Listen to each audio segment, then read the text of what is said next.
And I'll be brief, because I know Brandon will talk a lot about it. Let's talk a lot about the criminal code aspects of it. First, I would say thank you all for coming out to the Southeast, 12:30 on a Saturday afternoon. There's a lot of things you could be doing. I'm glad you're here to do this.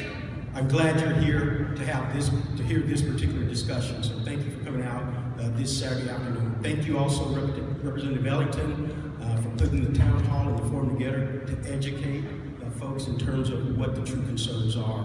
In a nutshell, I do government relations stuff for the school district, and as it relates to this particular conversation, we heard about it probably about the middle of December. One of the things that we did is we made sure we went over and we sat down with Gene at the prosecutor's office, that being Dr. Bedell, members of the senior administration team. We also went over and talked to some of the senior commanders in the police department just to kind of get an idea, because from our perspective, we did not believe this would change how we go about doing business. Similar to what Representative Ellington showed, we're mandated by DESE and we're mandated by state law to have a handbook, a policy that deals with discipline, issues of discipline. And I would have you know that the same information we give to students and parents, it's given to principals, cafeteria workers. I'm not a teacher or an administrator, but the same focus training they receive on these types of things, all of our district employees receive. So when this whole conversation came to light, what we tried to do is we tried to recognize very early, okay, we do not believe this impacts how we do business. We're going to hold our kids and families to the same accountability that we hold them to with respect to our disciplinary guidelines and our policies. Dr. Bedell early in the year put out a message that went to all district employees that for us it's business as usual. Once again, we met with the prosecutor's office, we met with the police department. Earlier this week, we went through a process where Dr. Bedell actually sat down, because we recognize we have law enforcement officers in our buildings. We have school resource officers. We have other police officers that we hire on an ad hoc basis, just depending on what's going on. But Dr. Bedell met with all of our SROs, many of our security teams, so that they would understand the conversation we're having today. It's about how the prosecutor and how a broader criminal justice system, with the prosecutor's office and the courts, manage what happens with issues of discipline. It's not necessarily, at least the criminal code side of it, germane to us, and it really didn't change our operation. So with that, if we get to a point where there's some specific questions for the school district in terms of how we define and how this impacts us, I'll be more than happy to answer your questions as best I can. And after we bring up Mr. Nelson from the prosecutor's office, we're actually going to open it up for questions. And there's a couple reasons that I actually brought both of them here, so everybody can know. And it's the reason why I said I want to have a real conversation. The only people that's over DESE is the legislative body in the government, right? Since I've been there, we have been pretty much non-engaged with DESE at all. So when we talk about policies or even the access of law enforcement in our schools, metal detectors, bulletproof windows, and all this good stuff. This is things that we need to talk about because it goes into conditioning of a child's mind. But with that, I'd like to bring up Dan from the prosecutor's office to actually talk about the prosecutor's point of view. Thank you very much, Representative Ellington. Thank you for having us here.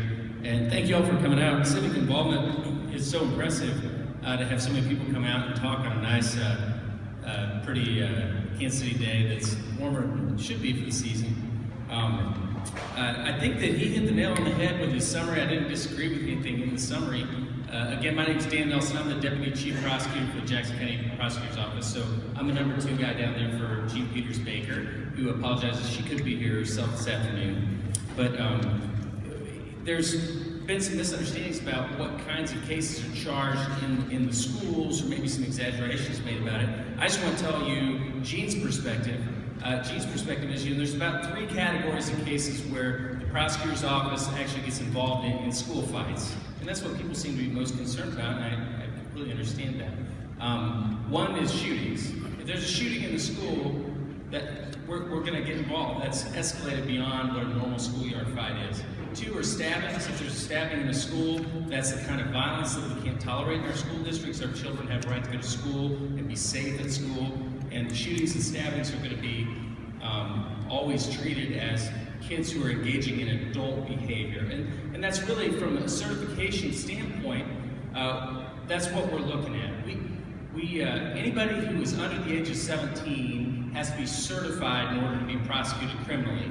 Otherwise, our prosecutor's office doesn't even have jurisdiction over those kids. Any kid 16 years or younger. But the certification process says that sometimes even 16, 15, even 14-year-old kids, when they engage in certain kinds of behaviors that are so violent or so dangerous, they pose such a risk, that we need to treat those more seriously than what the family court can provide, what the juvenile justice system is able to provide. And that's what our office stands ready to do. If there's a child who's shot in a school, we're going to come in and try to investigate that and prosecute that if we can, to try to keep that from happening. The same with the stabbing. There's other exceptions where and this is pretty rare, folks. This isn't, luckily, it doesn't happen extremely frequently.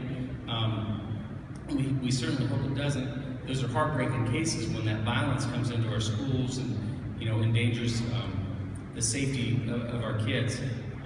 There could be cases other than stabbings and shootings where you might see my office get involved, but it would be like a baseball bat.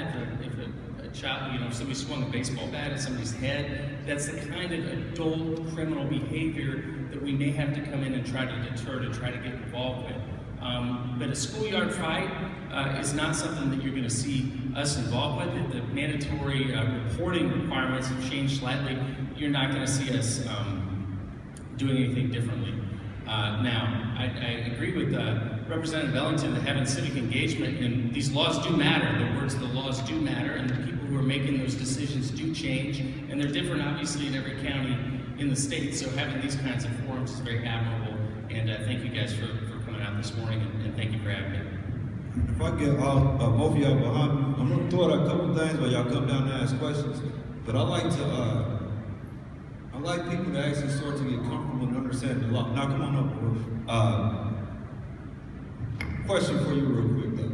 Just to get people engaged and to start thinking. A schoolyard fight be me and you on each other, right? All right. Now, if I come with 2 or 3 other people, that can actually be considered a gang fight, correct? Which actually alters the personal engagement. Or am I wrong on that basis? And I'm not saying that you would prosecute that. I just want people to understand the parameters of the law. You get 2 or 3 more people involved, that is no longer a schoolyard fight. Or am I wrong on that? I was just defining schoolyard fights as being a fight that happens actually on school property, where the mandatory reporting requirements are that there's some additional responsibilities where people are required to report that to police for potential investigation. And again, just because it gets reported doesn't mean it's going to be investigated. And what we're going to be looking at is, are these kids engaging in the types of violent behavior in those categories I said before, shootings or stabbings primarily, or maybe, if there was a case where somebody was severely injured with a baseball bat or something like that. Again, and it's a little bit of a sliding scale. If somebody's 16 years old, it's more likely that they've made a certification decision made if they stab somebody on school property than if they're 12. But it just kind of depends on that severity of conduct, especially if there's a shooting in the school. That's primarily where you're going to see us get involved. But I don't know that the numbers of people fighting necessarily is something we're going to look at. But you all read in the paper, I'm sure, about the situation in Chicago where you had some teenagers who picked on a developmentally disabled child, and it went well beyond bullying. It was a beating that was administered to this defenseless individual who had a developmental disability, and they beat and ridiculed and mocked and put it on Facebook Live.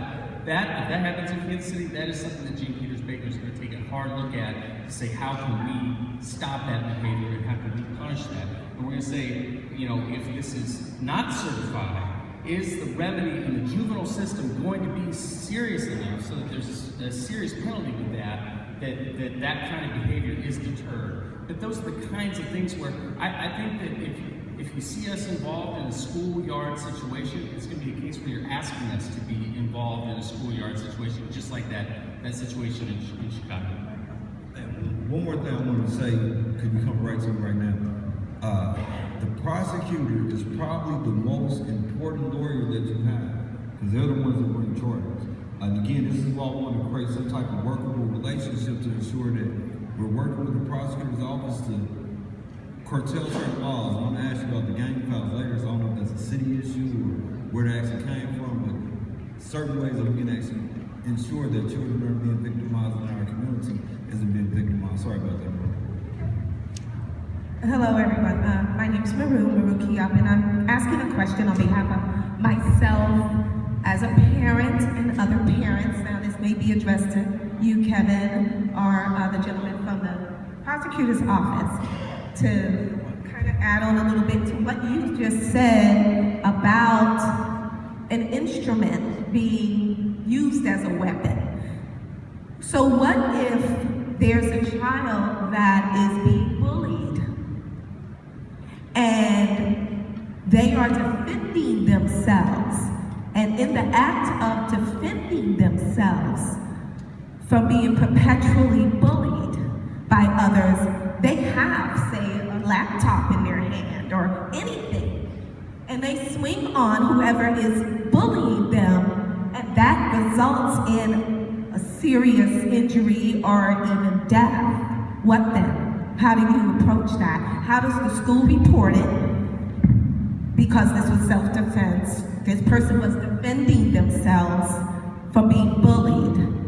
And how would you, the prosecutor's office, interpret that with this law? Now, before I give it to him, Amor, go back to the definition of the law. Because underneath the definition, if you knowingly cause an injury, they can prosecute. I'm not saying you can do it, but you are guilty of it. Mm-hmm. Right, and that's where it gets a little delicate, because we're talking about bullying and defending oneself. Well, obviously, if it starts on our property, we're going to be the reporting entity. In other words, we're going to be the ones who either call the police or what have you to initiate whatever that criminal justice process is going to be. Probably depends on a couple of things. If it's a situation where, let's say, the bullier, and hopefully our staff, because every year we go through bully prevention, bully identification, how to provide appropriate services to bully victims. Once again, all staff members of the school district has that very focused, proactive training every year.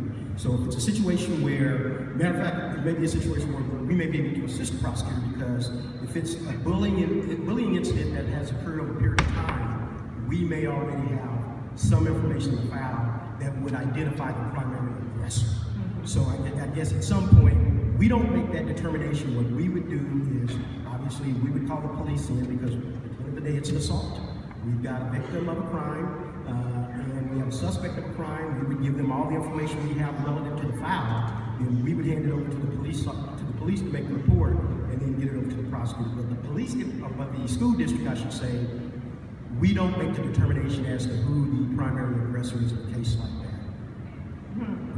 I think one of the alternatives that you described in your scenario was that in the defense, the bullied child swung their laptop and actually resulted in the death of the person described as a bullier. And obviously we would need to do an investigation of that situation. We wouldn't just take the phone call and say, they say that somebody was being bullied, so we're not going to investigate it.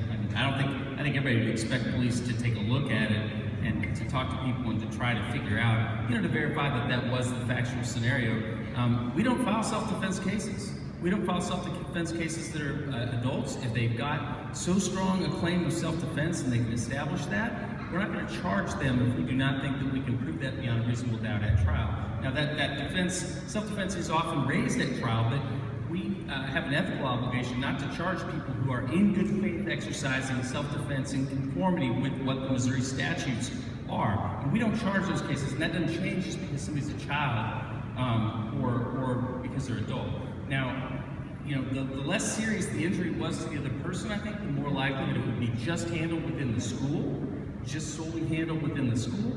If the injury was, the more severe, then perhaps the juvenile justice system would take some kind of a look at it to see, if this was a person who'd done this before, and there would be an investigation. That's the bottom line. There would be an investigation. There would not be charges if it was a valid charge of self-defense. And just quickly, so because I know the people have questions, so if it was, let's say, just that day, a situation blew up and one child was confronted and violently by others and defended him or herself, you're saying that too, they would then be able to, at that point, raise that it was self-defense, but that's a little hard, that would be a little hard to prove in that case. So that is of concern. And the reason it's of concern is because it's probably an issue of DESA, but as it stands now, as Kevin, you can correct me if I'm wrong, a student, if they are defending themselves and they're both then end up in a fight, both those students are suspended. Am I wrong? Am I incorrect? Somebody said I am. In some cases, we have some cases where two students fight, both of them are suspended. So I think it's inaccurate to say anytime two kids are fighting, they both are automatically suspended. That's not the case. While that's not the case, we still do everything we can through the student handbook to try to make sure that if we have a student who needs to defend him or herself, they try to exercise those other options before the fight occurs. But to say that under all circumstances, when two kids are fighting, the district doesn't take into consideration some of the mitigating factors. We do take in some of the mitigating factors on a case-by-case basis. We don't have a cookie-cutter approach as to fighting in school. Okay, I'll leave that alone for now. Some of the schools maybe need to be visited with some of the administrators in some of the schools, because I do know for a fact that at least in one school that does occur, that's just the rule. The children know it, and it kind of leaves them open to certain things. If they feel they can't defend themselves if somebody rolls up on them, that they're going to be suspended, then they live the rest of the year being a victim within the school. So that's something that, would need to be a little addressed more. But anyway, thank you both very much. Now, you can address that a couple ways, though. One, working with the school district to actually curtail their policy. Two, working with us to work with DESA to curtail theirs. And I'm just going to put the mic down. How you doing today? Do we have to come over there? My bad. I didn't know who came up first. Okay. I'm Ms. E, and I have a couple of questions, and I have a couple of concerns. My first concern is I don't think the prosecutor's office is telling us the truth, because a child cannot be charged with a felony unless he's charged as an adult. So therefore, a 5-year-old, to break it down and give it an age of 5 years old, to me says this is to open the pipeline to prison. Wait a minute, I'm not finished. Well, hold on, let me get that so people can understand what you're actually saying. So in the language that was passed, it is no provision in the Class C, which is a little different between the certification. That's why I kind of want you to talk about that, because in the Class C, it is open. It says if you knowingly cause injury, right, which again is subjectable to the prosecutor's office. Right. We put an age of 5 years old to take our children, be able to take our children out of the home for 4 years. To me, that's open slave market. Second of all, we have a prosecutor that we know that knows that people are unjustly charged with crimes that she will not even look into their cases. So how can we be guaranteed that she, on her word, that she won't prosecute? For a year, she may not even be the prosecutor. I think that we need to tell the people the truth, and I'm really upset with the representatives that voted on this, because we have enough felons in our own community. These children, if they are charged as felons, if their parents is on any type of social benefits, will be removed from their house. They will not be able to have any type of connection with them if they want to remain on the government in the house or say so. But I think for any representative that represents the 3rd, 4th, 5th district should be appalled at passing this through, because on my block alone, every other house has a felon. Now you're going to make the child a felon. Even if you never take them out of there, if you charge them as that and write it off, that child is still denied its benefits. And second of all, I've been asked this question right here at Southeast High School. laws. The kids are put in paddy wagons after fights. What are we really doing? And why are the expansions so long for these kids being expelled from school? I think the school district needs to tell the truth along with the prosecutor's office. I think this law needs to be repealed, and I think that all that's involved in this and all of our state representatives need to go back to the board and say, take this law off the books. Or if not, I think that they should be out of office. Okay, I think I have 3 questions in there. And I'm trying to get y'all to answer the 3 questions. I'm going to try to extrapolate the questions from the statement. But I want to clear up a couple of things. Just because you have a felony is not a broad brush. Now, it does hurt you on a lot of social services, etc. But I would need to actually set up a form to give you accurate information about the social services, even when we're talking about the removal of children from homes, right? It's not synonymous with just getting a felony. So I want to make that statement, number 1. Number 2, I voted no, so I'm not even going to go into the vote count. I know she had a question about... Excuse me, Representative Ellington, when I meant about removal of home, you cannot live on a government property as a felon. So if my son is a felon, he cannot live with me if I'm in a government housing. I think if you don't know... So you're talking about like Section 8? I'm talking about any type of government benefits. That is not a broad thing on all... They can't even get in there now. They can't even get housing to be honest now. with you, I'm not going to sit here and argue with misunderstanding of the law. Now, if you talk about certain social services, yes, you can be restricted with certain felonies on you, but it is not a broad brush because you have a felony, meaning your child is going to be removed from the home. No, I didn't say he's going to be removed. And again, for those who don't know, this is my mother. I'm not going to sit here and argue with you about misapplication of because you don't know what you're talking about. I'm not going to argue with you about misapplication. I do know what I'm talking about, and I am talking about that. All right, we're going to answer the questions, though. You had 3 questions. No, you're not answering my question, Brandon. No, you're making something what I'm saying. One of your questions, I'm asking you your questions. One of your questions was about people getting put in paddy wagons for school fights in Southeast, correct? The other question was about the 3rd, 4th, and 5th district, which has nothing to do with the state. It would actually be the 34 districts that run through Kansas City.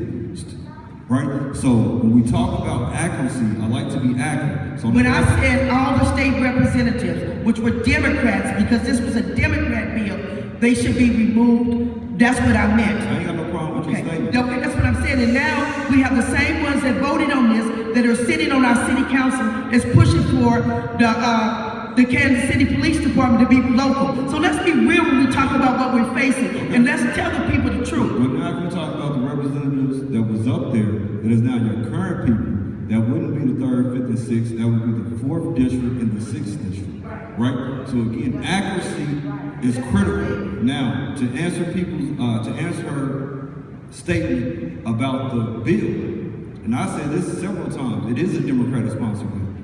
We had a Democratic Senate sponsor the bill. The majority of Democrats voted on the bill, so it is a Democratic heavily carried bill. When I talk about the separation of the law, it's the reason why I've been extremely honest about this. I voted no at the state because I researched criminal statutes. That's the reason I wanted to go through the statutes so people can accurately understand. When we talk about people with felonies having children removed from their house, that's inaccurate. No ifs, ands, or buts. When we talk about certain social services, 100% accurate, that you would be denied access to certain federal programs if you have a felony on you, which makes the classification of the E extremely dangerous because it doesn't state that if you're 5 years old, you would get a felony. What it states is, it is no age difference. That's what makes it dangerous. But again, accuracy and understanding the law is way more important than just being opinionated. Because you have to have accurate understanding, or you won't understand the separation of school policy, prosecutor powers, and what they can do in the parameters of the law, which they can charge people in the city. Simple and plain. So can you answer the question about the paddy wags in the school district? Obviously, anytime there is an incident in any of our schools that require us to call the police, once the police get there, it becomes a police action. They become the overseers. I mean, the last thing we want to do is have police in our building for enforcement efforts. As a matter of fact, we try to go, as far as we can to make sure the schools where we have SROs and the schools where we have police officers, our administrators and our security personnel are doing what we need to be doing in terms of mitigating inappropriate conduct. So we go out of our way to try to keep the police officers from having to engage in anything other than a mentoring way with kids when they're in our buildings. When the police get involved in an incident, at that point, it is either something that's completely out of the administrators and the security's control, and it actually requires a police enforcement action. And when it gets to the point that something requires a police enforcement action, the police becomes the manager of that scene and the manager of that incident. Obviously, we have policies and a great relationship with the police department here. The last thing we want to see too are kids being put in the back of police vans and police cars on our property in an enforcement way. But there are incidents, there are fights, there are things that occur that require police action for the safety of the other kids that are in there. You have to keep in mind, in all of our schools, there are hundreds of people, to include kids and adults. So when it's time for police action, the police are going to manage that scene. I also think I heard in there somewhere a little something about, I think expelling kids. I think I heard something about that. And I would have you know, under Dr. Bedell's philosophy, the last thing we want to do is be putting kids out of buildings. He is probably one of the biggest advocates of kids that I've seen in a very long time. There's been a lot of discussion at the senior level, a lot of discussion with principals. We're actually looking at how we are redesigning our disciplinary policy as it relates to expulsions. In some of the Safe Schools Act, we don't have a lot of choice. But the last thing we want to do is not have kids in buildings because they're not learning.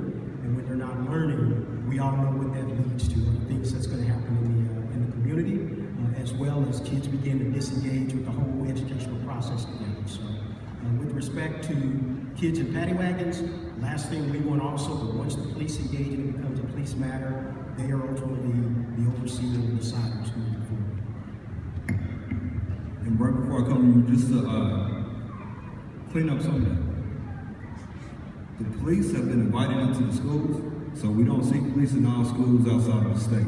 This creates a different barrier of interaction between youth and law enforcement, because it's not the same as the security officers, right? Because they have different premises, different powers, and they also have different repercussions. So if I assault a police officer, I assault a security guard, it's two different categories. And we have some laws at the state that will make the potential for security guard, police officers, juveniles, questionable interactions when we talk about creating the police protection provision. I can't remember the exact name, but basically they're trying to create a protected class for law enforcement, which brings us back to the conversation that we need to be holding with the prosecutor's office and the school district about alternative sentencing, because this is something that we can start today, as opposed to just coming up with complaints about issues that is irrelevant. We can talk to them about alternative sentencing. Prosecutors have the authority to charge with anything underneath that guideline. So they can actually charge with a crime, or they can charge with alternative sentences. They can send somebody to jail for drugs, or they cannot. The same with guns and knives or not. So I want to make sure that was extremely clear that it is a difference between the police officer that is currently in the district, because they don't operate as security guards, they operate as police officers, right? So when it's an interaction between the police officer and the child, that increases, and that can be controlled by y'all. Because y'all can let these police officers roam around the schools, or y'all cannot. I don't feel that we need police officers in the schools. I'm going to push back on that a whole lot, actually. And I'm going to respectfully disagree, because, as many of you know, I've been on the other side of the street. I've been a police officer. And our director of security, Marcus Harris, was our police officer. I think he was one of the people working in collaboration with some other community people who actually put together the school resource officer. Let's talk about it. When we talk about a school resource officer, that is a police officer. That's a uniformed police officer. We like the idea of kids seeing police officers in uniforms in school, because when they get out of the school, when they walk home, when they get in their neighborhoods, when they get in their environments, they're going to see people in that uniform. The SRO program, the way it was implemented here many years ago, it was all about trying to bridge a gap between the relationship between that uniform and young black males and Hispanic I males. got that. This is the problem. And this is the problem that came up in committee. And this should be understood in this whole conversation. In committee, I was sitting on the committee, a superintendent came in the committee, and he wanted to restrict media from being able to walk inside the school and just go to the school. One of the first questions I asked on the committee was, where was the metal detectors and where were the warm boards? The majority of the committee members that was on that committee with me was rural Republicans. The first thing they said was, Ellington, do you really think you should have metal detectors and wines and all that stuff in school? I said, well, we've been having this since I was in 6th grade. I thought it was normal. Now when we talk about social implications of having law enforcement in schools, when you come to the school, the first thing that you're accosted by is a petition, glass barrier. No, I said it right, a glass barrier. Then you come to metal detectors. So as a child, I already feel like I'm secondary. I feel like that I'm some type of a criminal. When I came up here and I did the tour, it was warm boards upstairs, warm boards downstairs. It reminded me of when I go to JCCC. Yesterday I went down to the new state facility that we put downtown off of West Boston. It resembles Central or this school. So we can talk about bridging the workable gap between law enforcement and the community, but I think that should be outside of the schools. Because when you have law enforcement inside of the schools, it creates a situation in which a child is directly dealing with a law enforcement officer when they shouldn't be. I should be dealing with some type of administrator that has been taught how to handle it. Going back to the potential for the Class E, going back to the collaboration with the prosecutor's office, if I'm dealing with somebody that has been taught not only de-escalating tactics, but certain resources that law enforcement isn't giving, because they're not, I think it's more adequate. Now, we can talk about bridging gaps between law enforcement, and it's good that kids can see an officer, but when they see this officer at the school, they're not playing basketball with them. I mean, for the most part, for the most part. I mean, you may have one officer that goes. They're doing a lot of things with these. I mean, you may have one or two that goes play you may have one or two that goes play basketball, but that's not interaction. And again, my kids go to the school across the street. So when I come up here at 3 o'clock, 4 o'clock, I'm seeing police officers sit right here. I'm a state representative. I feel nervous driving by. Like, what are you gonna do to me today when you don't know who I am? So again, we can have that conversation. I think it's something that should definitely go on with the criminal code, but don't be confused by the illusion of building a relationship with the police department. Wanted to build a relationship with the community, then the police department will put more resources into community policing, right? We're talking about different entities here. We're talking about an educational entity, a law enforcement entity, right, that's coming together, the city coming together. And again, you don't see that outside of Kansas City schools. Like, push back. I'll be happy to push back because you get that outside of Kansas City public schools. You do get that outside of Kansas City public schools. When you go to schools in the suburban areas, when you go to schools in rural areas, you're going to see school resource officers practically in all those locations. You can go to schools in suburban areas, you're going to see metal detectors. Part of the metal detectors is to make sure that as kids come into the school environment, we talked about earlier, you got to feel safe. You got to feel safe in the room. You got to feel safe in the room. My name is Joyce Mugata. I'm a retired educator. I attended a meeting this morning which I thought would be about this law, and certainly did not get into it to the extent we have gotten into it right now. I felt that at the end of the meeting that it was minimized and that it didn't mean anything. And so, but a question came to my mind. If it didn't mean anything, why did they spend 8 years working on it? Okay, so as they worked on it, then, as we said, we have business as usual in the Kansas City School District. All right, I have a letter here in my hand from the superintendent, and he said, I'm not going to read all of it, just the part. We want to make you aware to the parents of the changes to the criminal code that may have an impact on minors in the Kansas City public school community and in the school districts across the state. The way the changes read, if a person is guilty of an assault in the 3rd degree, no matter his or her age, this may be classified as a Class E felony. Then this letter goes on to delineate the change of assault in the 3rd degree, give some examples, assault in the 4th degree, give some examples, and then on the back, there is a question that says, what does this mean for students who are involved in these kinds of incidents? Because the other part of the letter describes this.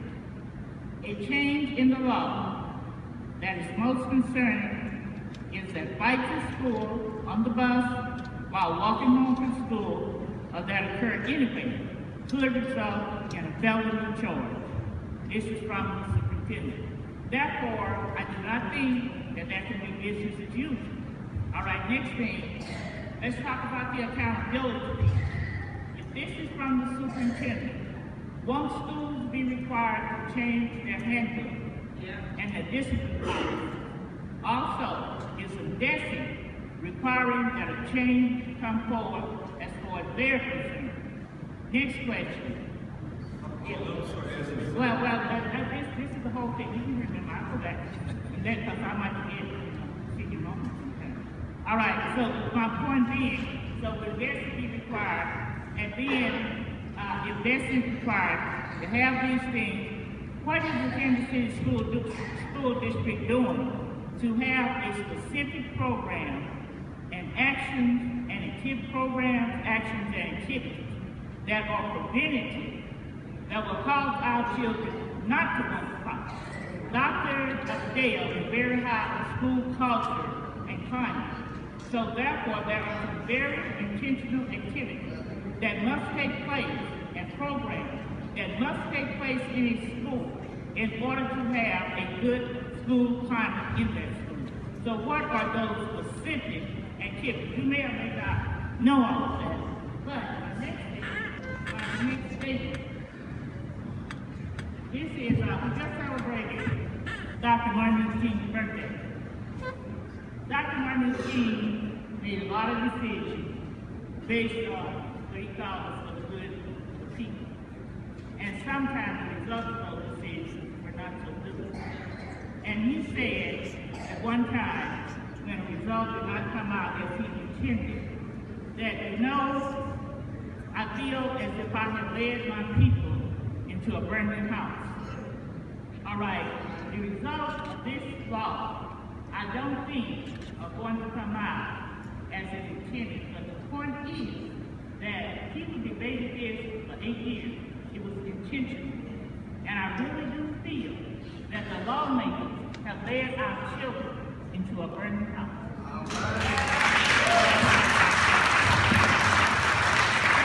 Just to answer your question about the bill, yeah, it was pushed through and it was pushed through with agenda. I'm a Democrat. As a Democrat in a majority-controlled body, anytime you have Democrats that have large pieces of legislation that's allowed to move through without any complications, any problems, it probably has a different meaning. And in the criminal code debate, there's a couple reasons why we don't know. I actually got up on the floor and argued against it. One was the majority provisions that we tackled. Two was some of the provisions that they came to the black representatives to actually get us on board. One of them was the 10 grams of marijuana. You can't get me on board with 10 grams. So the play was, in my opinion, it was irresponsible for the body to pass a large piece of legislation this quick. It was irresponsible for the majority of us not to have read the entire criminal code and the implications. And again, this criminal code phases out up until 2018, I believe, or 2019. There's so many provisions in here that's going to be negative. And one of the main ones I want people to pay attention to again is the expungement process, because we effectively got rid of some of the simple things that you could expunge.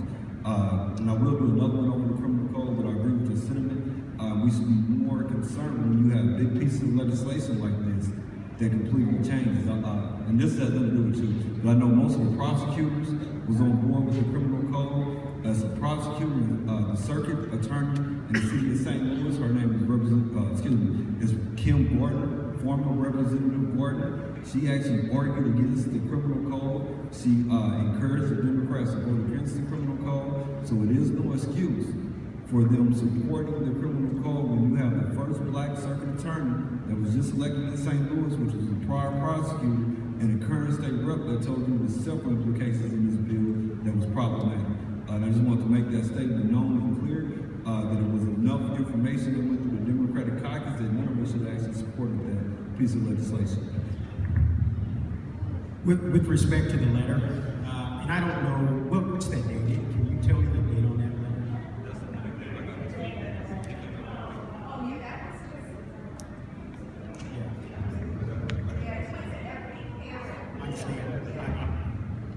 Is it dated?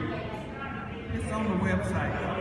Okay. Yeah, with respect to that letter, because I think it's the same letter that went out to all the employees in the school district, and I received it. I believe it was a letter that went out maybe late December, maybe December 31st or January 1st or 2nd. It was a letter that went out once, like I say, it was probably middle of December before we learned, okay, this thing is coming down the pipeline, it's changing the criminal codes.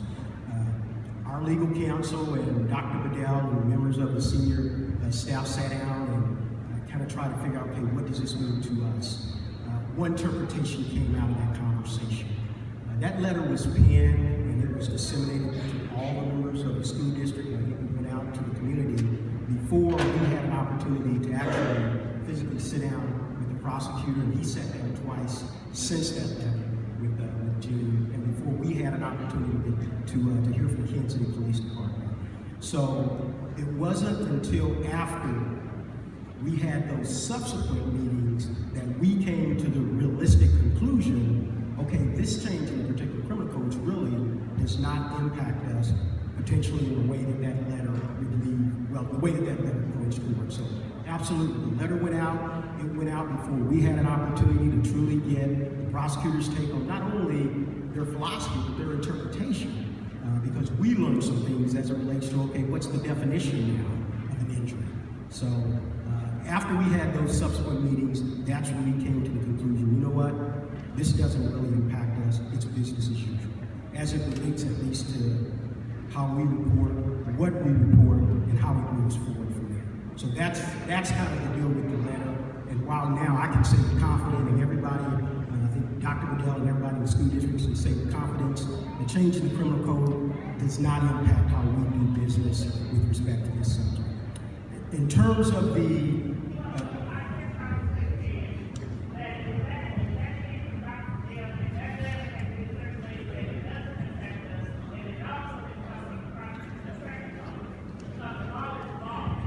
they're not saying it. No, they're not saying it doesn't affect it, right? And there's a reason why I keep interjecting and cutting in, because every institution has code words, right? So when we say it's business as usual, what he's saying is underneath their state obligations, federal obligations, underneath the Safe Child Act, etc., their reporting requirements has not changed. What the prosecutor's office is saying is that they're not going to do it. What the law says, you can be charged with a Class E felony if you slightly impairment of any function or body or temporary loss of any part of the body. Now that's subject to interpretation of what that loss is. Is that loss you got a black eye, you can't breathe out your nose, right? Subject to interpretation. What the law states, slight impairment of any function of the body or temporary loss of use of the body. As a legislator, what we do is we put language in there. We either put shall in there or may. So certain things is mandate, certain things isn't mandate. But the law that we write is only interpreted by the judges in the courts, not the prosecutors, not defense attorneys. They fight for the law on their own recognizance and own understanding of the law. But when you go to court, the judge uses his discretion to rule inside of the framework of the law that we wrote. And the only people that check the laws that we wrote when they messed up is it goes to the Supreme Court and they can overturn the laws that we wrote because sometimes we don't draft them tight enough for interpretation. So he's not saying it doesn't affect you. He's saying that from their standpoint, they're not changing their reporting requirements, but the law has changed. The prosecutor is saying that they're not going to enforce it. That's like the Obama administration saying that they're not enforcing weed laws. But the law is still federally illegal. So all Trump has to do is send his attorney general, and you have people that's been violating the law for over the past 4 or 5 years, right, using federal facilities. The law never changed. But if this is not the real letter, is there a subsequent letter?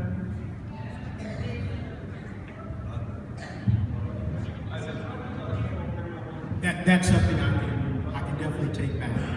That is still resonating. We need to send something out. I'll definitely make sure. Because we need to settle these things at this meeting so that we, the public, will know what our next step is going to be. So if this is not the letter that is really for real, then I'm wondering, since December, this is almost February, another letter didn't come out, so this tells me this isn't for real letter. But anyway, but that's why we're here. That's why we're here. I mean, I work for the school district. Dr. Bedell and I talked about this this morning. We talked about it. Last week we talked about it. I'm here so that anybody in this room hopefully will walk out and understand that the way we reported and the incidents that we reported, we report today the same way we did at the end of last year. So let me answer one more thing before I pass it over to you. The other question she brought up was, okay, so what are you guys doing proactively so the kids maybe not want to fight or what have you? We've done some very intentional things throughout the district. One of the things that have been primary for Dr. Bedell, 2 words, proactive and focus. Proactive professional development training, focus professional development training on cultural competencies, on trauma support. Members of to give you an idea, our security officers don't have to, from a proactive standpoint, they go through now, the supervisor started, and we're going to do the others. They actually take the same crisis intervention training that law enforcement take. And what we want to demonstrate is we demonstrate that, kids come into the building, they got to have stuff to do, and they come in the building with issues. Not just kids, but our teachers do too. And so what we try to have is very focused, proactive training, professional development, cultural competencies, because we get a lot of our teachers are white, a lot of our kids are black. We want to make sure, hopefully, that they understand, the demographic that they're dealing with. One of the other things that we're trying to do in a very focused way is make sure that we offer more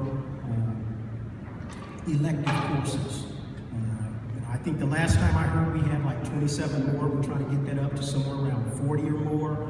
If kids have more choices and things that they are interested in doing as opposed to the things that DESE and our administration decides this is what you're going to do in order to get a degree, we want to make sure that in certain blocks of the day, we've got elective courses, extracurricular type things that they can focus on doing for their own enjoyment, their own entertainment, and perhaps even focusing from other activities that they may be engaged in.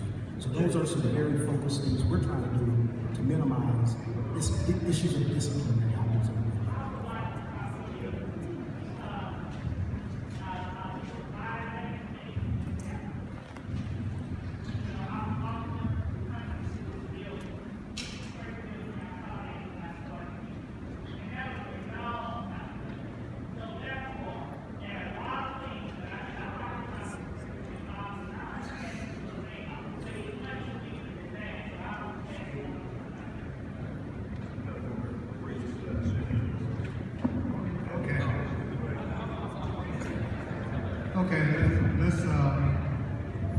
let's give me some respect. I've given you respect.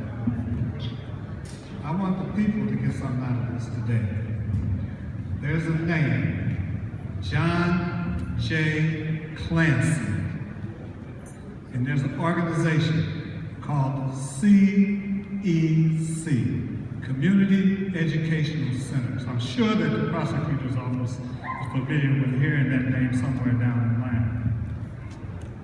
48 years ago, I was in Vietnam with the founder of the CEC. And he wrote me after 47 years. I hadn't thought about this guy. He wasn't nothing but another little white guy in Vietnam with me, but he was my friend. Well, he wrote me a letter after 47 years. Multi-millionaire. Wanted to talk to this little Negro that was in the tent with him for 6 months. And that took him to the airport to bring him back to the United States from Vietnam. and that told him that if when he got off the plane in Newark, New Jersey, that I would be out to kill him. That's what I told him. He never forgot that. After 47 years, he wrote me and told me that he appreciated everything that I've done for him because it set him on for life, to establish a life for himself and to do good by other people. And so he started the community educational centers, John J. Clancy. Now, I hope the prosecutor took that down also. He flew into Kansas City just to have a face-to-face meeting with me after 47 years. Who is he to me? Nothing. Who am I to him? I'm something. I started something. The community education centers are what you call juvenile detention centers. That's what they're called. The Pipeline prison. He came in here and he purged himself to me, a multi-millionaire, on what he had done and what the system had done to the community educational centers. And yes, it is a conditioning that's going on, and yes, it is labeling and profiling that's going on in our grade schools. My granddaddy was in one of these district schools around here, and it's not the Kansas City School District. But is this going on? I had to go to that school because she had got into a fight. Think about this, y'all. Y'all got kids in you had to go up there. Think about it. Did you know what was going on? She had got into a fight. A little boy backing up on her, and she hit him in the back. And the little teacher, that was a first-year teacher, said she had never heard anything like that. This girl, they took the little boy to the hospital. You know? This is an assault. She got home. On her paper for the charge was assault and battery. This is a 10-year-old girl. Assault and battery. She was put out of school. Wasn't allowed to come back. Assault and battery. I went to the school and I talked to the teacher. And the teacher said, well, that's the only category that we can put it in. That's it. That's number one. A fight, a hit, assault and battery. I said, okay, I have to do this, Brandon. Give me the script. I want to see the police report.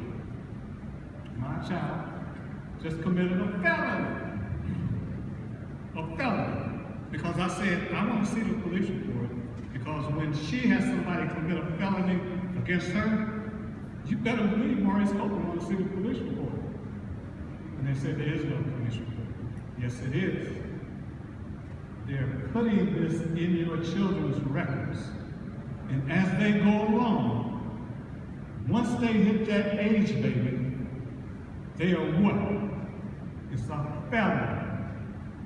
No matter what happens, and they're going to look back at that grade school record, and they're going to say, well, this person is a violent person. It's obvious.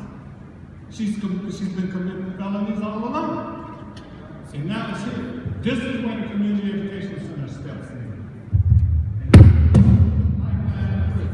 So y'all ought to know about this. You ought to know what's going on.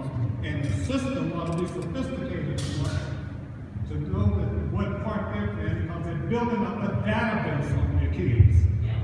Thank you very much, and I hope you understand it, but I didn't go over your head. I know I didn't go over your head. Well, no, hold on, Maurice. So was the question that you threw out there, how long or incidents retained by the school district and then when are they turned over? No. I have a problem hearing. Yeah, no, you're educated. I can't hear you continue.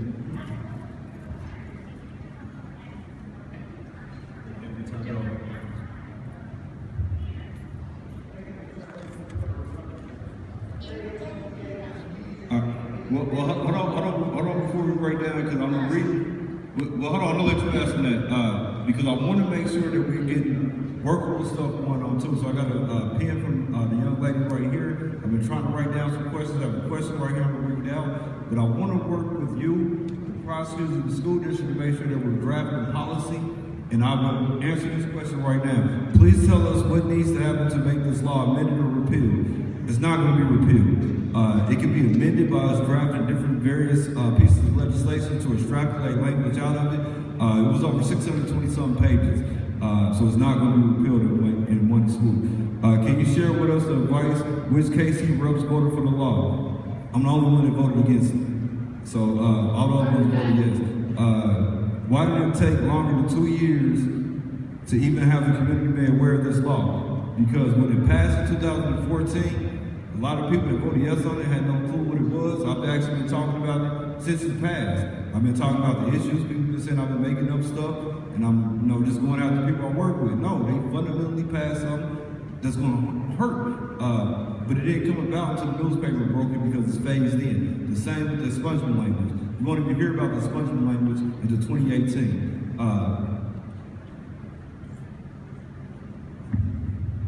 know you got a statement. Yes, sir. I was just going to respond. I was a federal prosecutor, worked for the Department of Justice for 12 years, and I've worked for the state prosecutor now for Gene Pierce Baker as a state prosecutor, and I've never had access to a single juvenile record or record from schools. I don't know exactly what you're talking about when you say the feds can get juvenile records, but when it comes to sentencing, you go back to their juvenile record and use it in order to highlight or bring up enhance the punishment.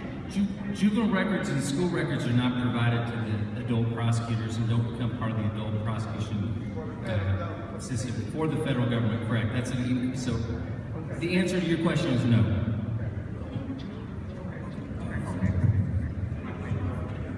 I want to kind of follow up on something. Okay, I'm Reverend Wilson North. Felons, it's my understanding, there's good case law that says felons cannot live together nor associate. That's first. I want you to explain that.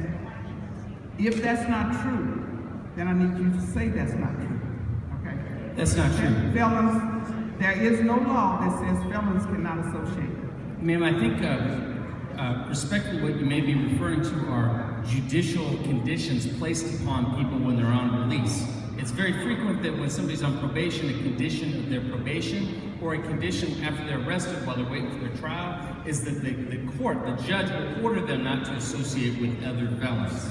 There's not a non-association provision generally that after the probation expires would prevent two persons with felony convictions from associating together. I hope that answers your question. I just wanted that cleared up so that Yes, people ma'am. would not leave here thinking that under no circumstances could it happen that a child would not be allowed to be in the home with their parents.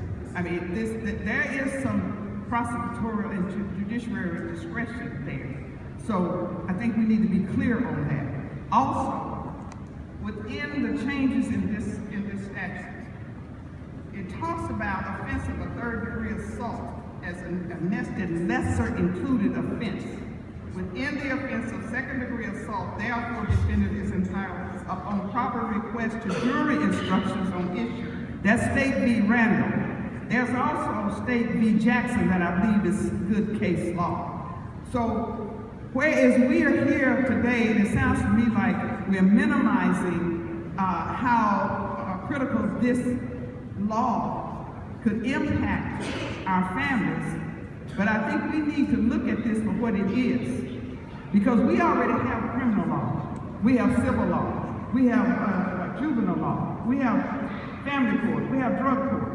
So why do we need this law? Does this change the certification process? Does this say now they no longer need to take this juvenile through the juvenile court process, get this juvenile certified as an adult, and now take it to adult court? What this sounds to me like is saying, juvenile court aside, take them straight to adult court. Now, we don't have kiddie jails that I know of. So when you arrest this child, cuff them and stuff them, where you gonna put them?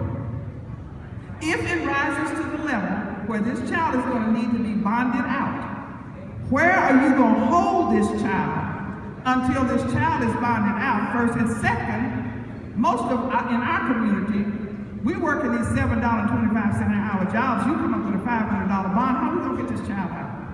There's a lot of things going on within this law that we need to talk about. And I hear what Representative Ellington is saying. This is not going to be repealed, but we need to talk about, can the legislators go back and take a look at this and take out some of this stuff? Because if State v. Jackson is good state law, that tells me this kid is going to have to go before a jury. Now how is another thing? How is a 12-year-old going to say, I want a jury trial? Ma'am, I think that there's been the piece that has been confusing, very understandably to folks, is that a couple things. One, the whole criminal code got redone. The whole criminal code as of January 1, 2017 was redone, and that's why it took so long. That's why it was so contentious. This was one small, not hardly at all talked about component. It was not intended to change the landscape at all. But it did, and we're talking about it now. My office's legal advice to the school district was it did not. We are not seeking to charge kids with crimes. We never have, we never will. We don't think that this changes it. The only, excuse me for just a second. But it's the law. The law before 2017 allowed the same thing. It allowed the same thing. They repealed the schoolyard statute and they changed the wording of this statute. Then why didn't y'all just could have, technically, they could have been charged before 2017 under a different statute. The assault statute, the wording was changed. It has not been expanded, though, is what our position is. Why didn't you all just stick with the certification process? Why was this necessary? Ma'am, I had nothing to do with the overhaul of the criminal statute, so I'll refer that to the representative.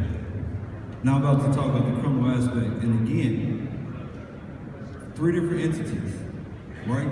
You got your prosecutor office, has prosecutor powers underneath state statutes. They can use any state statute that we have if they can make it applicable to the case. You have the school district that has their own policy when it comes to things. You have the school district that has certain federal laws that they have to follow when it comes to reporting the Safe School Act. Then you have their own policies that they create inside of DESE's rule. What you're hearing, and this is why I keep trying to say it to make sure that I'm being clear, you have the school district saying what their policy is going to be.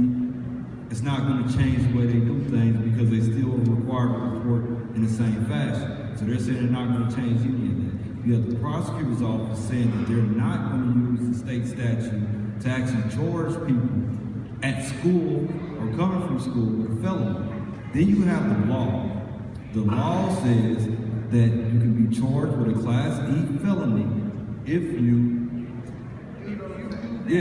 do all this, and he went to the actual one, man, Marty is good. I was like, but if you do anything up here, right, 4 years, we took the penalty from 5,000 to 10,000. Now, I said all this will go back to elected positions, so I'm gonna use somebody outside of Kansas City to prove my point.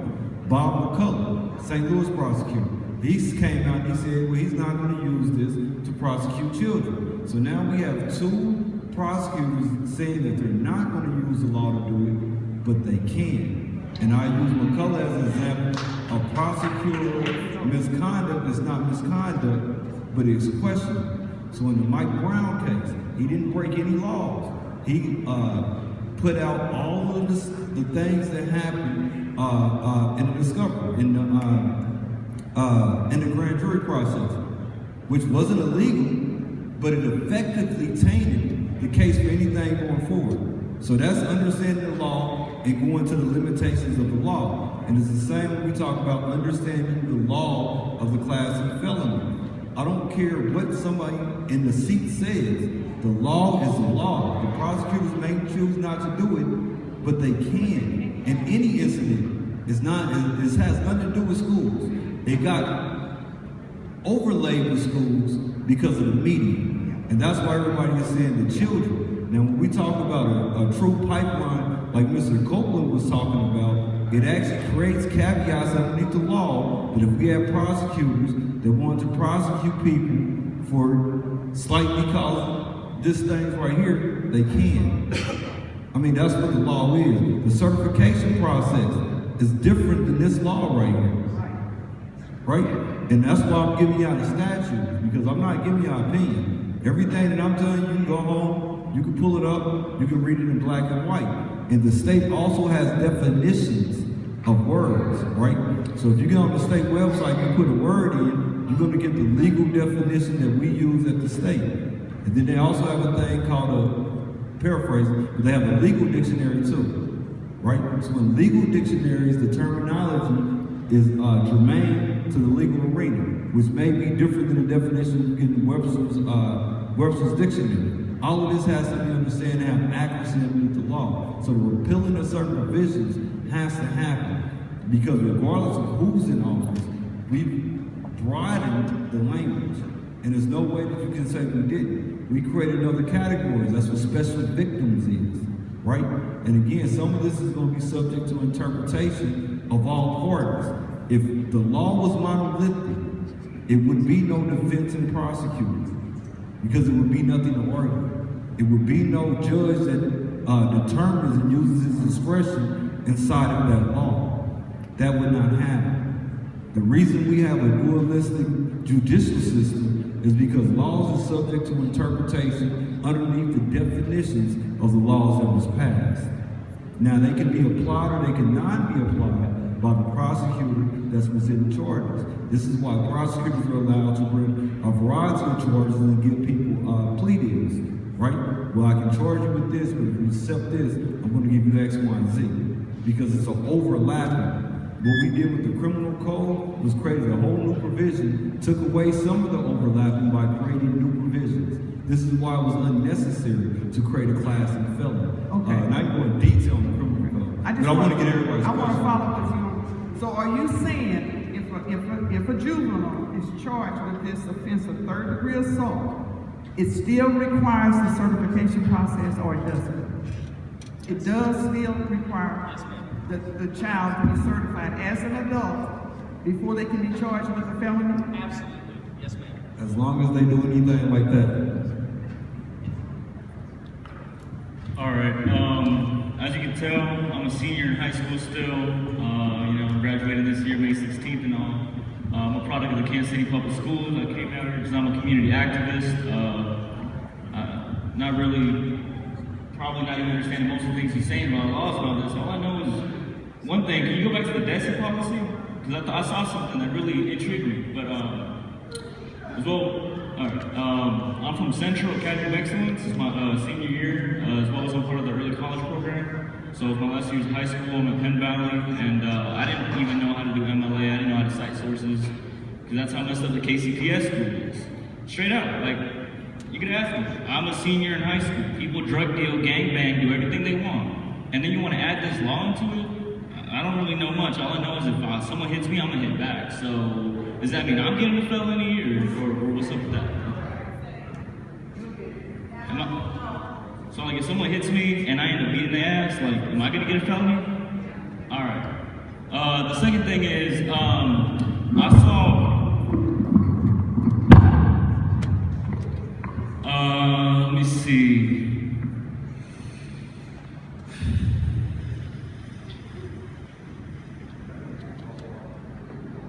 Yeah, there was one point about if you disrupt school activity or something like that.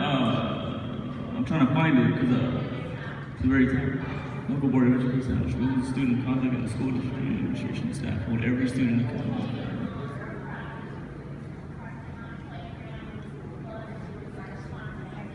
Well, I can't find it right now, but last paragraph.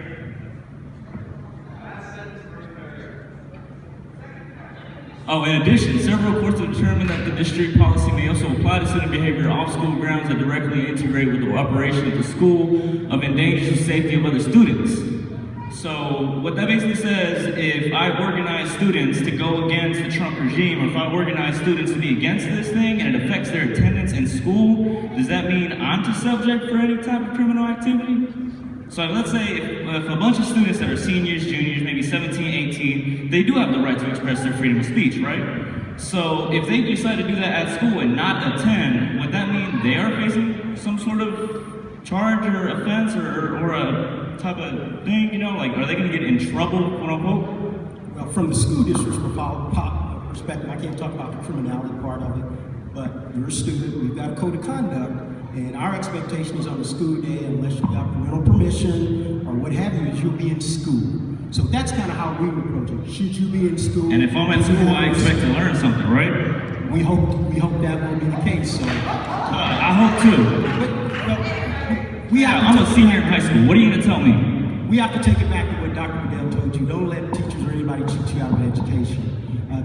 You can sit in the classroom and look at a wall, and you can sit in the classroom. If you feel like you're not being educated, challenge that teacher.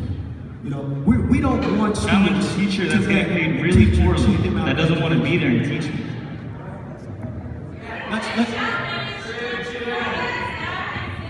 It's not business easy. No, we're straight up. It's like, why am I even here? I could be doing homework right now. Instead, I gotta fight for something that people are still arguing over. I'm a senior in high school. I'm about to graduate, and I'm part of the early college program. Probably not getting my associate's degree, simply because Central Academy of Excellence did not prepare me to go into a college environment. I didn't know how to cite anything. And then you want to put a charge to send me to whatever jail, whatever felony. I don't understand laws, sir. I'm a 17-year-old kid, birthday in 2 weeks, turning 18. Why am I up here? Why am I arguing about this? We're having a conversation. When we talk about business as usual, we're talking about the context of the criminal code law. So this is a conversation about a lot of other stuff that we're willing to have. But if this is a conversation about the criminal code, let's not take my words out of context. Let's keep my words in context. When I say it's business as usual for Kansas City Public Schools, it's related to how we report and what activities we report to the police. So let's keep it in context. All right. A little quote that I got. Everything reactionary is the same. If you do not hit it, it will not fall. This is also like sweeping the floor. As a rule, where the broom does not reach, the dust will not vanish of itself. Simply stating that if we do not hit it, it does not fall.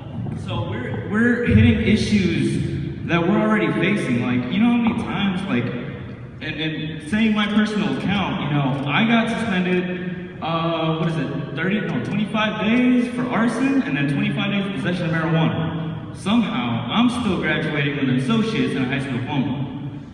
So it's like, by the grace of God, by the grace of whoever, I made it, and, you know, I'm here fighting for other students. I'm here fighting for the immigrant community. As I noticed, there was a man that was walking around, Richard Brown, that was shaking my hand, right?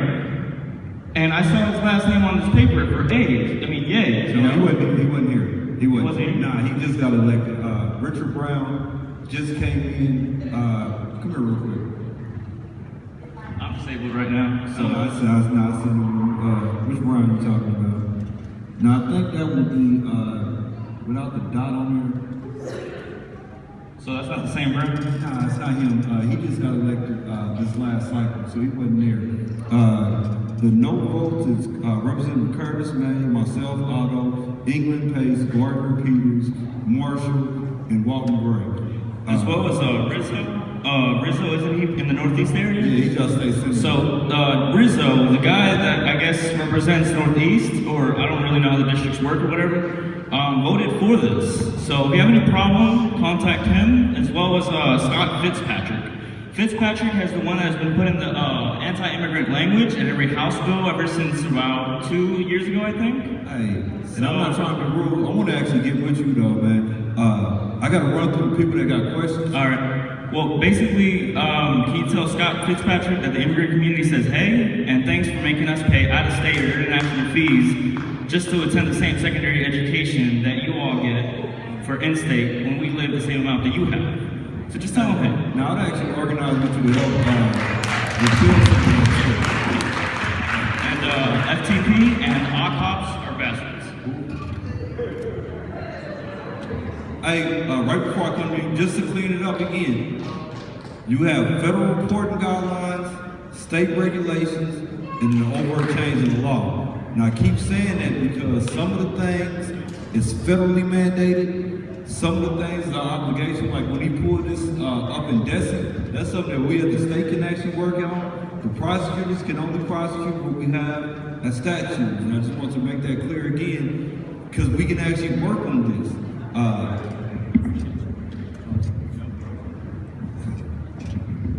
Okay, I am Mrs. Clark. I am a certified teacher, science, middle school, elementary school. My question is, has the district had the opportunity to change the code in the handbook for parents, according to the code that we have heard has already been ratified? Was that opportunity given? We don't believe the changes in the code impacts the changes in our handbook. We'll revisit this with the next school year, obviously, but the school year we're in now, the calendar we're in now, this change in the code does not impact the district's policy. All right, let me say this. I'm certified in science. The last part of the reading that had references to an injury with no pain, I'm wondering, medically speaking, how can that be an injury without pain? Looking at the last part of the code, I'm a science teacher, physical science, life science, earth science, social science. The last part that says injury, no pain, it said or. The ending of the sentence said or. That does not impact our reporting, but that deals with Yes, how they define. yes, and this is, I'm bringing this to your attention about writing report, the interpretations of report, bugs in report. It all depends on who writes something. You can have a fist fight and I can write it in such a way that you can wind up in prison. Choosing words. I'm just saying that, okay? So, that is not the part that I looked at. So my question is, how long will we get reports that has references to it that we say we don't need to change? And according to what I just read, I don't see it now, but it was on the screen. It was on the screen. Being a science teacher, and if you had a doctor to look at this, medical doctor or surgery,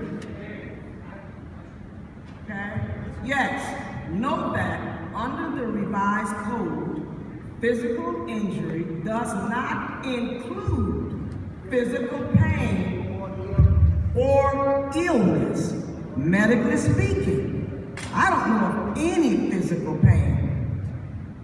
I don't know of any physical injury that doesn't have pain. I don't know of any, okay? Medically speaking. Also, only impairment of loss of use, and getting back to illness. Illness can come mentally from pain that doesn't even exist. Illness can be produced from a pain or even an action of someone into something. A fist fight, the trauma to the head, the trauma to thinking can cause illness. We have all kinds of illness with illusions, disillusions. So I'm speaking from a scientific point of view. There are a lot of bugs in that needs to be revisited. If the code is not going to be gotten rid of, we need to have certified people to deal with writings of information, that it will not send the wrong message, because I'm a science teacher. That's a lot of wrong words in there. Okay? Well, So and I want to bring, I definitely want to bring him up just to talk about how prosecutors actually interpret the language. The code has holes in it depending on how you're looking at it. The way I see it is it opens it up for extreme prosecution. And again, that's why I kept doing this once out there settled. Because, and I definitely want you to talk about this, they would actually interpret that to actually file a charge on you. And since it does say that physical injury does not include physical pain or illness, that's why I keep saying it's open, man. The same when we get down to the language, doesn't say 5-year-old, the same when we get down to the language, who we can actually apply. But can you talk, not necessarily on the direct school stuff, but how y'all would actually interpret a statute of that nature? I guess I don't understand. You're saying what's I didn't write the statute. I would have to like research what the case law holds that the physical injury. Let me say this, so I will not hold these people up. Yes, ma'am. All I'm saying is Brandon said that the code will not be demolished, will not be deleted. We're going to keep it. However, he did make references to the idea that perhaps we can reword so that things could be better understood. But if I were a parent and understood as much as I do, reading that, a lot of bugs are in there because I don't know of any physical injury that doesn't have pain. My guess, ma'am, and is you don't that have to answer. I'm just asking. Well, I'll just say, I guess, just kind of the way this goes sometimes is that one person's trying to take a specific circumstance and they put this broad language in that doesn't seem to make sense. But say one example that popped into mind was, say you're trying to define a physical injury and you had somebody who say had long hair, say had dreadlocks, and it took years to grow their hair out, and they were held down as part of a hate crime and their head was shaved. Well, that might not cause physical pain to their body, but perhaps it could be that it was a situation that isn't apparent, but that they were trying to do something for something like that. Maybe if somebody's eye is blinded with a laser, that may cause them to go blind but not have. Maybe it's not. There could be some specific instance that they were trying to write, but I have no idea what that is. But you can also do legal research to find out what the cases have held. Perhaps there's a case that the Missouri Supreme Court has said that if you shave somebody's head, that's a physical injury under Missouri law. Even if it doesn't result in physical pain, you have injured that person and probably caused great mental anguish as well, but then we're going to define that as a physical injury. So it's probably something goofy like that. I mean, just that isn't apparent. Something subtle like that. It's very vague, but it means what it says. It means what it says, and I can interpret it different ways, but it means what it says. Physical pain or illness, it means what it says. And see, I wish I had time to go through the whole criminal code. No, you good, Ms. Girl. I wish I had time to go through the whole thing. Cause y'all be surprised. You ready? No, I'm just hold on. I'm not jumping either. I didn't learn my lesson. I'm just sitting back. Oh, you ready? You ready now? No, I'm ready. Yeah, you know me, Brandon. That's why I'm stepping back. One time I was an arbitrator and mediator for the city of Kansas City, Missouri. I'm no longer in that position because of different ways that I looked at that. And I am part of a community fellowship of some 50 people who meet every Friday. And I need a copy of this to explain to them because they get violent, they attack people, and they just go through a series of things of not being able to understand all of this verbiage. But what I would like to do is ask you, if this is to be changed, you should put in there that you would put parents in the penitentiary for the action of their children. And I'm telling you, I'm gonna give you 2 examples. Recently, a young lady, she looked to be about 17 or 18, jumped on her son, who was 5 years old, in Walgreens, beat him up real bad, hit him so hard that he had eyes went all back up in his head. And I said to her, sweetheart, you need to not do this to this kid.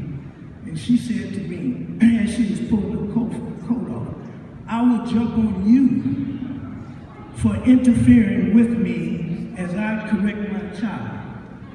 And she was really, high strung, and I watched her real good. So I had to tell her, if you put your hands on me, I will shoot you right here, without a doubt, because I'm qualified to do that.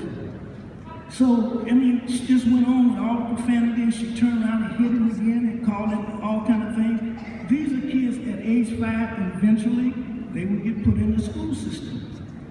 And they view rape, homicide, burglary as a norm. And when you interface with them, you're trying to tell them one thing, and they don't see that.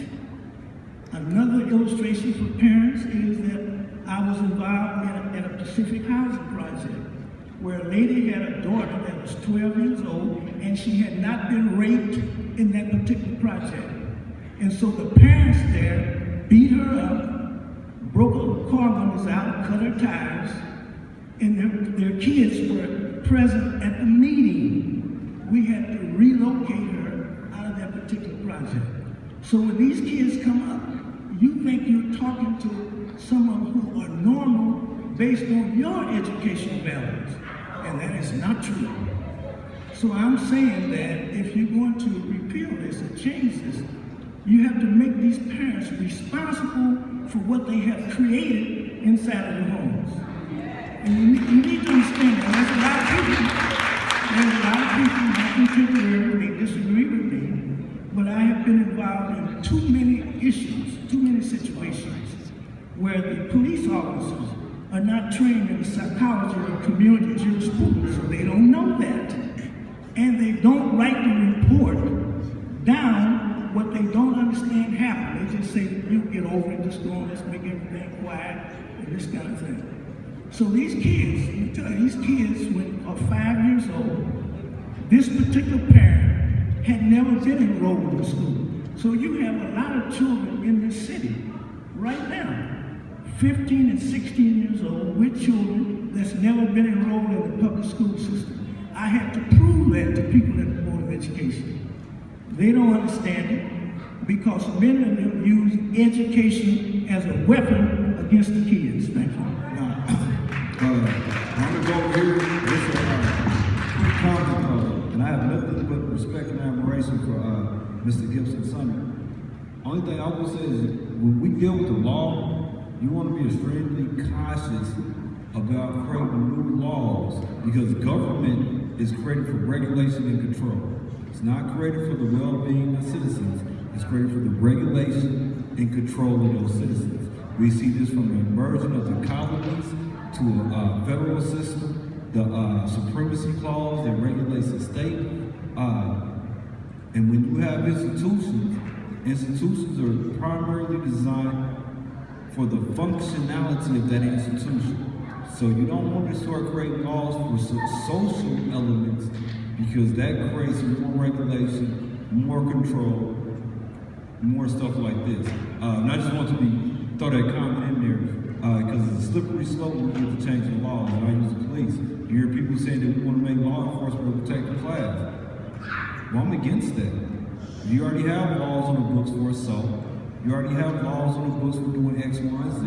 Why would you make an institution that's supposed to protect and serve a protected class when the Supreme Court has already ruled that they don't have to do anything but enforce the law?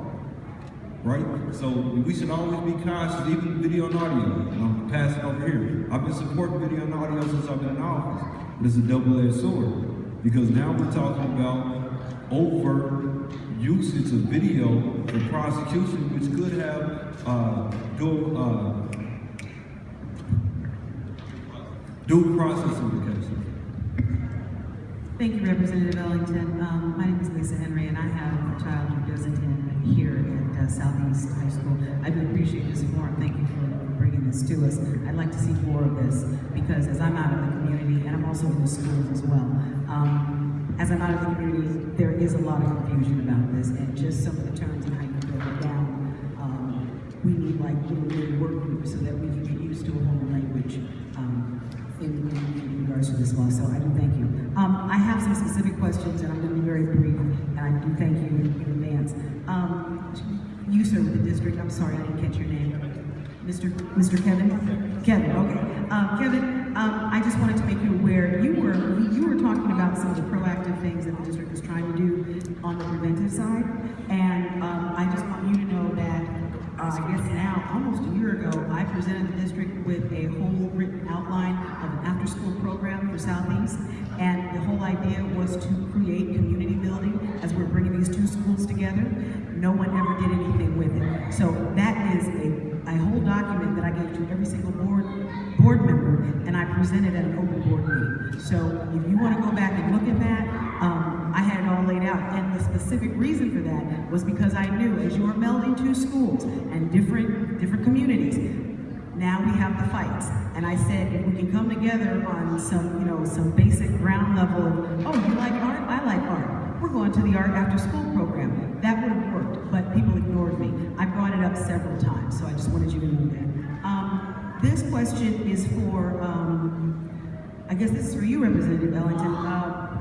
Was this law cross-checked with RSMO Chapter 563, specifically 563.031, use of force in defense of person? Was that cross-checked? Because that particular law says, I have the right. It's basically a stand your ground law. So I'm wondering if your folks looked at that law and said, oops, if we're gonna put this in effect, we gotta look at this one too. I don't know how much cross-checking they do. When we have legislation, when I file a piece of legislation, it goes to research, right? Research comes back to me with any complications that I may have in the bill. So when I did the eradication of the definitions for expungement, they came to me and said, hey, I'm gonna tell how you wanna do this, because I was creating an expungement law this year. They came to me and they said, well, if I did it, I'm gonna have problems because in 2018, certain provisions of the criminal code phases in, so how do you wanna play it? I was like, well, I'm just gonna kill everything in 2018. So let's take everything out today, so whatever phases in, and then my language becomes, not the amended language, but becomes the statutory language. I said all that to say that we do have checks and balances when it comes to research, legislative research and insight to legislation. The criminal code was actually promoted and pushed by, I want to say the Missouri Bar Association, Prosecuting Association, can't think of the name of it, and a couple of other bar associations, where they was like, yeah, we want to support the criminal code, we need to review it, etc. Senator Justice was the sponsor of the bill in the Senate. Don't remember who handled it in the House. I was wholeheartedly against it from the gate, and so was a handful of representatives that actually studied the law to go to the self-defense, and the prosecutor can jump in whenever he wants to.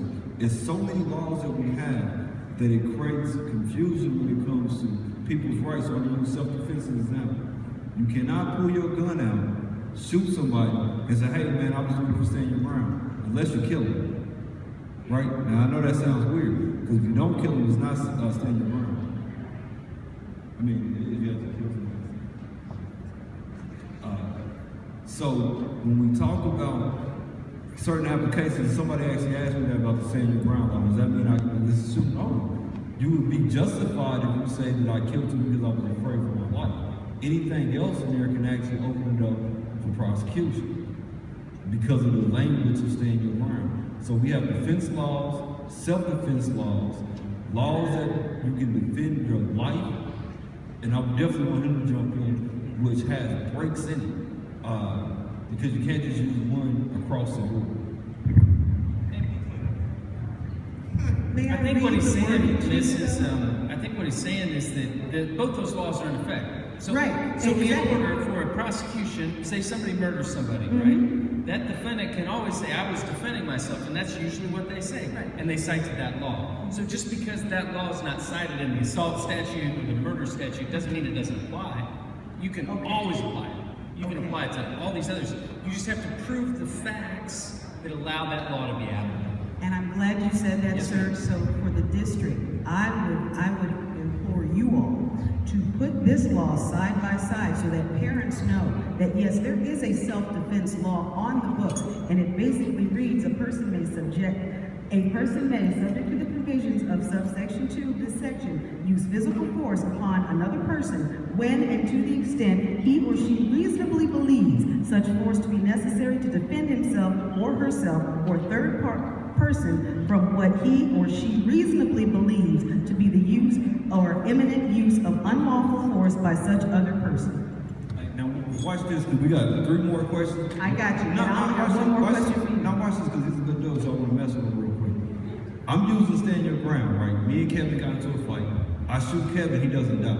I say, hey man, we stand your ground, man, I was afraid for my life.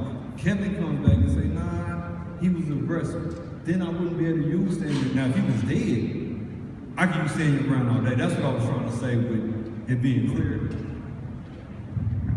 I think our self-defense in the state has been greatly expanded, and it's always asserted, and that's always the subject of what the crime is. I guess if you're saying that the person that you're trying to serve against is not deceased, that they can come argue, no, you were the aggressor. But usually other people are witness to it. So I don't really think that your concern is something we see very frequently. I was just curious. And can I'm sorry, one more, Brandon, and I don't know if you can even answer this right now, but for those who don't know, ALEC stands for American Legislative Exchange Council. Are we on the same page? Okay, well, I want to know, of all the people who voted for this law, first of all, was ALEC involved with any of this? And I want to know if any of these people who voted yes have any financial interest in the Missouri prison system. I would, out the gate, I would say ALEC was behind the criminal code. Yeah, Alex? It was a town hall. Ron McGee and Representative Morgan held a town hall earlier today. The only representatives left in Kansas City that voted on this, that was in office, was me. My name, she's out of office now. That's what Richard Brown replaced. Representative Gail McCain-Beatty, Representative Randy Dunn, Senator Curls, Representative Mills, Representative Jerome Lawrence, Representative Rizzo, Representative Kevin McManus, and Jolly Justice. Jolly Justice on the City Council, I did not reach out to. Kevin McManus is on the City Council, I did not reach out to. Some of the representatives in the House, they knew what was happening, but I did not in particular reach out to them. Representative Richard Brown showed up for informational purposes. I believe Representative Jerome Barnes popped in for informational purposes. It was a distinct differences in interpretation when it came to the law. That's why I argued against it. That's why I voted against it. In my opinion, you have people that weren't going to win elected officials, not them. They're actually doing a good job for their entities. But you're going to have elected officials that's going to have a different agreement with me because you have to justify your vote, right? So I'm going to say that to answer your question. I don't know, but if you want to research any financial ties, all you have to do is go to NBC.gov. On NBC.gov, you'll see everything. You will see financial reports, donations, lobbyist reports, and the whole nine. But now the ALEC involvement with this law, was ALEC involved with this law? I don't think it was involved with the criminal code. ALEC is more concerned with stuff like right to work and lower scale issues. I don't think it was actually involved with the criminal code. I'm not 100% sure. But it has to do with the prison industrial complex. That's what I'm asking. I'm not 100% sure, so don't quote me on it. I don't know. Thank you very much. I yield. Before I start with my statement and then follow with two questions that I have, Brandon, I just want to encourage every person that's here to look into what she spoke about. If you're not familiar with what ALEC is and what it stands for and how it relates in whole to the reason why we're here today in bills and just understanding how this process works. It is not what is presented to us. It is not what we see. I am not a conspiracy theorist. I'm a realist because of those two that are sitting right there.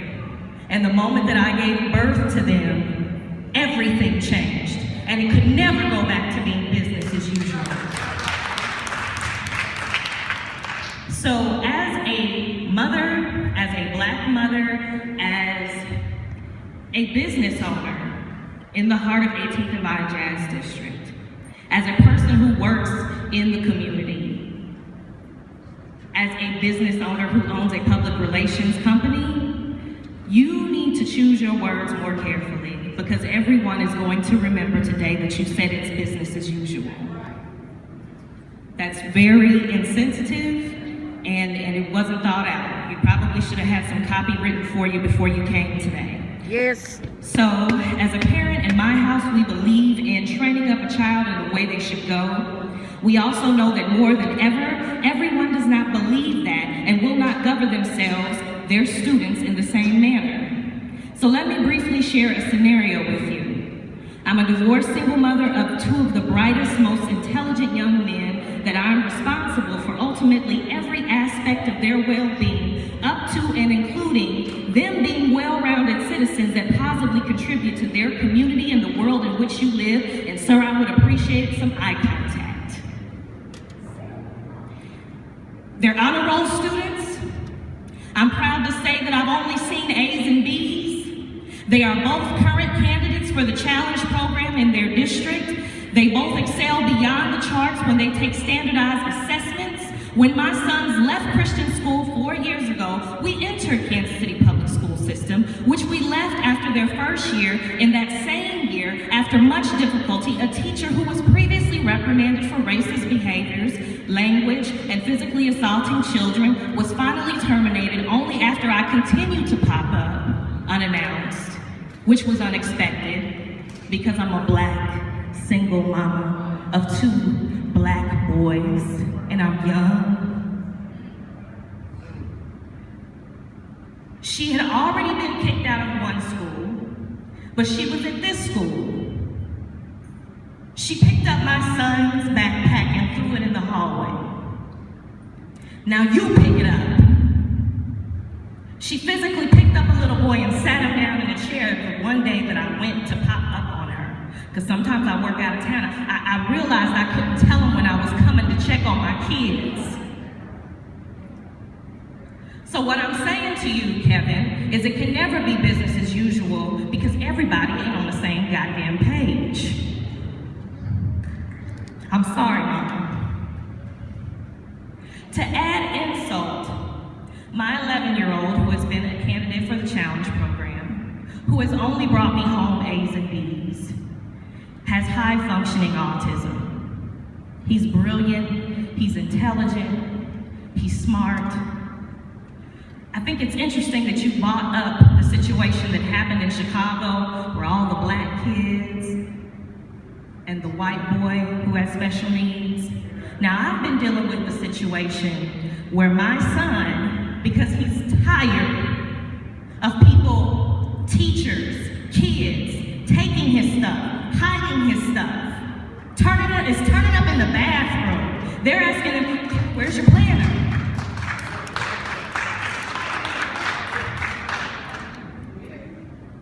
They're asking him, Kendall, where's your homework? Kendall, why are you shouting out? Because you never see when these other kids are bothering him and he still manages to get straight A's and B's. It's not business as usual.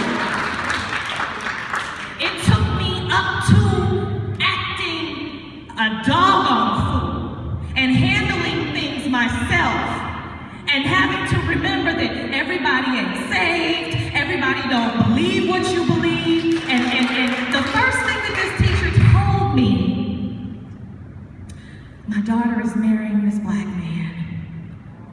Meet the teacher night. There needs to be some diversity training. There needs to be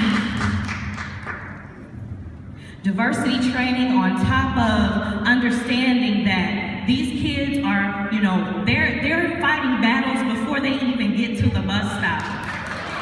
When we came to Kansas City Public Schools, I was in the worst projects in Kansas City because I left a man who was abusing me. So before they could get down to the bus, and I'm taking them downstairs, we gotta step over crackheads. We gotta step over the wet head that might pull a gun out and be naked and run in the street and he's shooting. They got to see all that and deal with all that, and then there was metal detectors when they got to school. This is not the era that you grew up in, Brandon. It's not the era that I grew up in. It's not the era that Kevin grew up in. It's for damn sure ain't the era that you grew up in. You don't know nothing about this life, I guarantee you. So what I'm saying is, it can never be business as usual. We really need to look at the air that our kids have to walk through, everything that they have to fight through from home to school to, what they see on their way to church, what they're experiencing, what they're hearing. They're very savvy. The young man proved that. And if I could, not to just a couple things. Out the gate, we changed the laws on that to get with you about spectrum victims. So that goes for any child that has a disability. some of the things I'll have to do research to understand some of the. We definitely need to talk. Yeah, now we just changed it. And I'm gonna need a copy of this, Brandon. You got all my information. Now I got you. The teacher. I'm actually gonna push that over to Kevin because I don't know the exact process, but for this. Oh, the teacher's been fired. She finally got fired. Okay. I had legal counsel, so she was finally fired. Well, hold on, you had one more that I want to make sure I was hitting you with the accurate information on it too.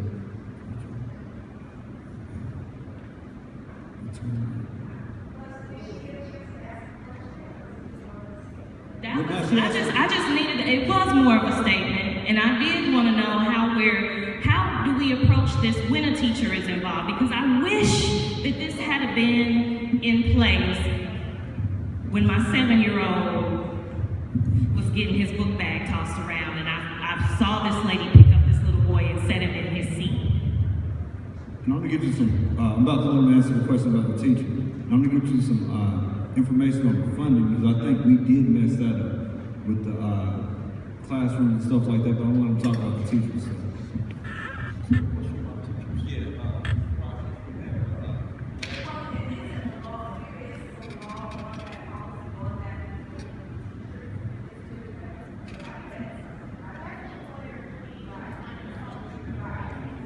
That's nothing to do with this here completely different subject. I'm gonna get you some answers. So I don't know the process for getting rid of teachers. When she said throwing the book bag out, that could be assault. Right? No? I'm sorry, if there's anyone here or who knows anyone, I'm sorry, Brandon, anyone who has a child with special needs, make sure that you're familiar with IMPACT, M-P-A-C-T. Make sure that you're familiar with the IDEA Act, and make sure you don't just take the abbreviated version that they give you when you have the IEP, that parent handbook. Get the full version. Know what's going on. Be present at the meetings. Be present at meetings like this. Like it helps for you to know, because they just count on us to not care. They count on us to be too busy working, to pay, to not be in public housing, to try to get off food stamps, to have our gas on. They just count on us to not be there. Hey, we're gonna have to get through the last two questions, and we gotta have to leave. So go ahead. My name is Carl Blair. Don't fear me. Okay. Don't fear me, please. I'd like to introduce you to my child. His name is James Blair. Okay. He is in our neighborhood. He would be known as a child who is slow. He's in the 7th grade and is reading at the 3rd grade level. That is not because of his father. I'm a single dad. They say, that's another story. They say us, we don't raise our kids without doing this. Anyway, but here's the reality of the truth, okay? So I've been raising him since he was like this, and that was mine too, and I'm raising him. But that's another story. But this child has been victimized and bullied for 8 months at the same school. Now, when it comes to you and the staff and administration, if a parent comes to that school, okay, let me help you now, okay? Because here is my child's record of how many times he's reported to the school in the office of being bullied. That's it, okay? Because I went to the school, I said I want his record of how many times he's reported bullying. Okay, and I sat in the office. I sat there, and my son told them, say, hey, I'm afraid of this school. Okay, I'm afraid to go down the hall, and it was pushing, and it was hitting him, and it was bullying. Okay, let me tell you, District Attorney, excuse me for a moment. It's on the phone. Okay, here you go, District Attorney. All right, they sent my child home with bruises on. Please look, don't look at my face. They sent him home with bruises. Look, they sent him home with bruises, okay? After 8 months of him being tortured and bullied, the school, I I said, James, you got to do something. See, I raised my child. Yeah, I called the police. You know what James Peter Baker told me? She said, we can't charge no child unless a police officer charged them. And when I called the school bus, they hung up in my face. That's what they did to me. They hung up in my face. I couldn't get a police officer to file a charge because they wanted to protect their own. Question for you. Is that the school that you came from? Yeah, that's the school we came from. And correct me if I'm wrong, who's the superintendent? Because that's independent. That's independent. His name is Drake Scott and Curry. That's his name. Okay. So I'm just being typical. Okay, let me keep going. So after these things are acquired, he couldn't write the bus. I trained my son. I said, son, you have to teach people what your response is going to be. So every time they say something to you, do something to you, tell them. Don't tell them. And he became the problem. And I became the problem.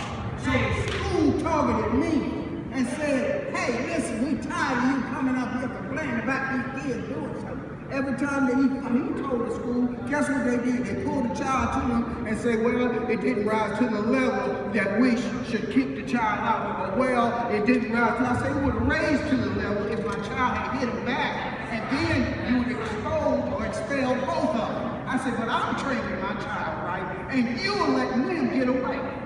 I said, if you implement your statute or your policy, you'll stop it. Because see, children are going to be children, but your policies will stop it. But if you're not implementing your policies, it ain't going to work. It'll never work. So one day I told my child, I said, you have to stand up for yourself. Yeah. That's it. Come sit right here. Hey, you don't have to pass it over though, man. He stood beside, he was at his locker.